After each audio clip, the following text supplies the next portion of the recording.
اللهم صل وسلم على محمد وعلى آله وصحبه أجمعين. ازيكم عاملين ايه؟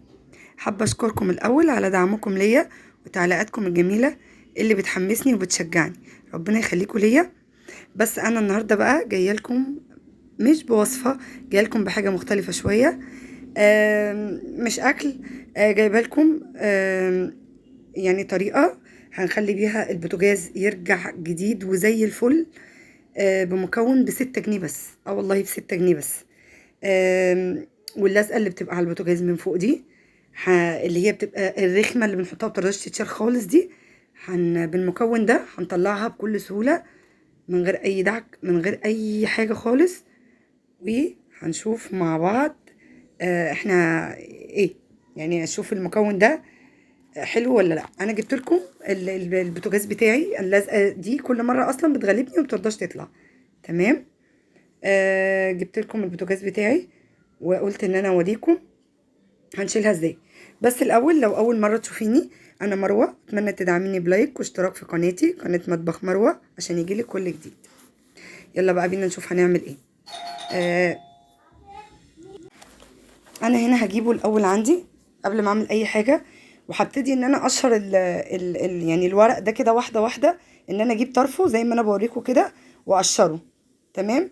عادي الكيسه منه طلعت وفضل اللون، اللي هو يعني اوقات بعد ما بتشديه كده بيطلع طبعا بسبب السخونيه مع الوقت وكده، بتسيب الرسمه ليها اثر على الازاز.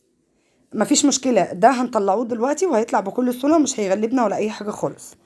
ماشي. انا هنا اوريكم انا شلته ده من غير اي مجهود والله، بس انا علشان وقت الفيديو اضطريت ان انا اقصره لكم. تعملي كده بحرف السكينه الكيسه ديت او المشمع نفسه حرف، وبعد كده تشديه. ماشي. اغلب الناس بيندموا ان هم حطوا المشمع دوت او الرسمه دي بسبب ان هي من درجه الحراره بتاعه البوتاجاز، واحنا بنعمل الاكل لما بتقعد مده وكده بت يعني بتبقى مشكله في موضوع ان هي بتغيب قبل ما بتطلع، فبتزهقنا. تمام. انا واحده من الناس، يعني انا قلت لما اشيله المره دي مش هعمله تاني، بس علشان هو طلع معايا بسرعه، فقلت ان انا افيدكم انتوا كمان برضو، واوريكم ان مفيش مشكله ان احنا مثلا لو عملناها يعني وشلناها بحاجه كده يعني. ماشي. هوريكم دلوقتي المكون. ممكن تكون في بعض منكم وكتير هيبقى عارفه، بس في ناس كتير لسه ما تعرفوش. هو الصراحه منتج يعني مهدور حقه، انا مش اعلان والله يا جماعه ولا حاجه، اكيد مش هطلع اعمل اعلان لمنتج ب6 جنيه يعني. ماشي. الجزء اللي تحت بقى اللي عند السخونيه ده مرضاش يطلع معانا، بحرف السكينه كده ونكحته.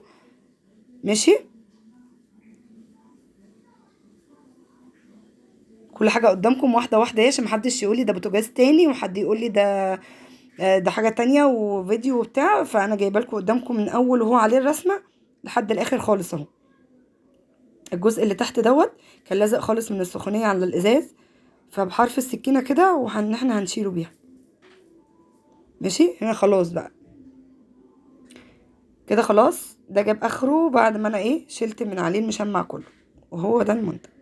اكيد في جزء منك عارفه وجزء مش عارفه. ده اسمه مستر شاهين، هنجيبه من عند اي بتاع منظفات.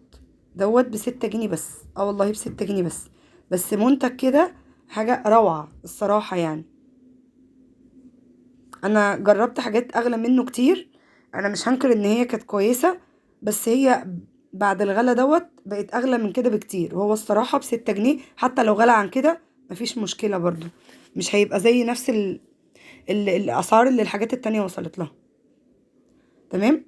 هنا طبعا هتحطيه بس في بخاخة، عشان هو الازازة بتاعته مش هتوزع معاكي المنظف نفسه كويس.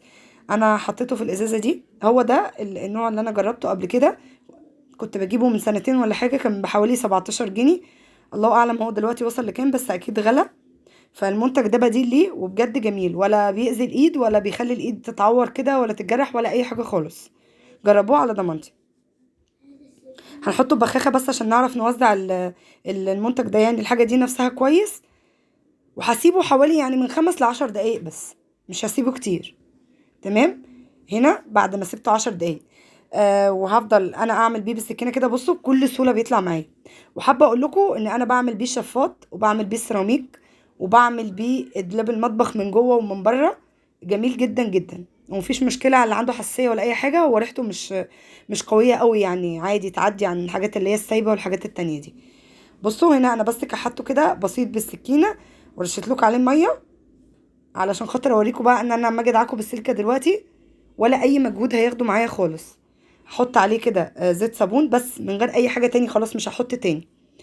وبالسلكه بصوا من غير اي مجهود بيطلع معايا. شايفين عامل ازاي؟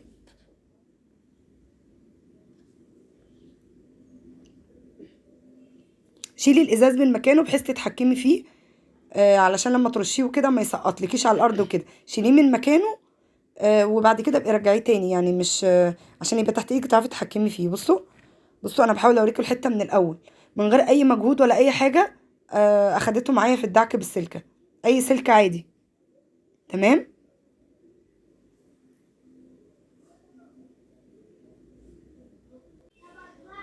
تمام كده. بصوا البوتاجاز رجع جميل، وطبعا انا رشيت البوتاجاز برضو نفسه من على السطح من فوق، ورشيته من على الفرن من بره ومن الجناب ومن جوه.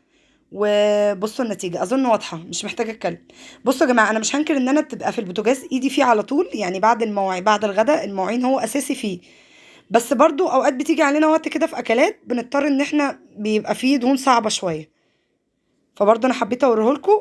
بصوا هو بيرجعه جديد وما فيش اي حاجه. لو عجبك الفيديو ما تنسيش تعملي لي لايك وشير للفيديو واشتراك في القناه وفعلي الجرس عشان يجيلك كل جديد. بصوا والحوامل برضو كله الحوامل ترشيها وتسيبيها حوالي 10 دقايق 10 دقايق بس. الشفاط حتى الدهون بتاعته بيخليه جميل. اتمنى الفيديو يكون عجبكم.